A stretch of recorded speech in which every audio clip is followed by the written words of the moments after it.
آپ دیکھیں ہمارے خیبر پختونخوا کا پانی پورے پاکستان میں جا کے زمین کو فرٹائل بنا رہا ہے اور پیداوار دے رہا ہے. تو کیا بڑا بیل سے لے کر ڈی آئی خان تک، بنو، کرک، سارے جو زمینیں بنجر پڑی ہوئی ہیں، یہاں پہ کیا صوبائی حکومت یہاں پہ ایریگیشن سسٹم دے دے؟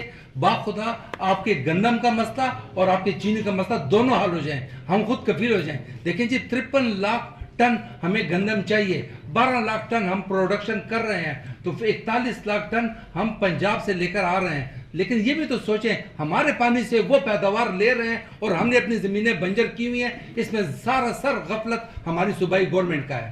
وہ انیشیٹو کیوں نہیں لے رہی؟ وہ ایریگیشن سسٹم کو کیوں نہیں صحیح کر رہی؟ وہ یہی چاہتی ہے کہ ہمارے جو عوام ہیں، آپ لوگ سارا سال یوں پریشان رہو. تو کیوں کسی کی طرف خیال جائے گا ہی نہیں؟ آپ اپنی جان پہ اختہ ہو گئے، آپ اپنی جان پہ لگے ہو گئے، آپ کو کہیں اور طرف خیال جائے گا نہیں. ہمارا پانی ہمیں دونا، ہمیں ہمارے پانی سے اور جگہ پہ صوبے پہ فصل ہو رہی ہے اور ہماری ساری زمینیں بنجر پڑی ہوئی ہیں. اگر آپ لوگوں کو اس مسئلے مسائل سے نکلنا ہے تو اپنے ایریگیشن سسٹم کو مضبوط کرنا پڑے گا.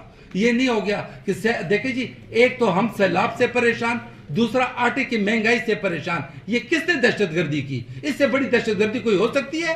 لیکن وہاں پہ سزا نہیں ہوگی، یہاں پہ ہوگا تو آپریشن شروع ہو جائے گا اور وہاں پہ کوئی سزا دینے والا نہیں ہے. لہٰذا آپ تمام چینلز، آپ تمام پرنٹ میڈیا اپنے دست بازو کے زور سے ہائی لائٹ کریں، لکھیں کہ بھائی صوبائی گورنمنٹ کی غفلت یہ تھی کہ اس نے اپنا استحباب کیوں نہیں کیا، ایریگیشن سسٹم کیوں نہیں دیا، گندم کیوں نہیں خریدی ٹائم پر. اور پنجاب گورنمنٹ نے جب یہ امبارگو لگا دیا، یہ نوٹیفیکیشن کر دی، تو اس شخص کو لا کر ڈی چوک میں سراسر اس کے ساتھ اکاؤنٹیبلٹی کی جائے کہ آپ نے پاکستان میں ایک اس طرح کی عظیم دہشت گردی کیوں کی.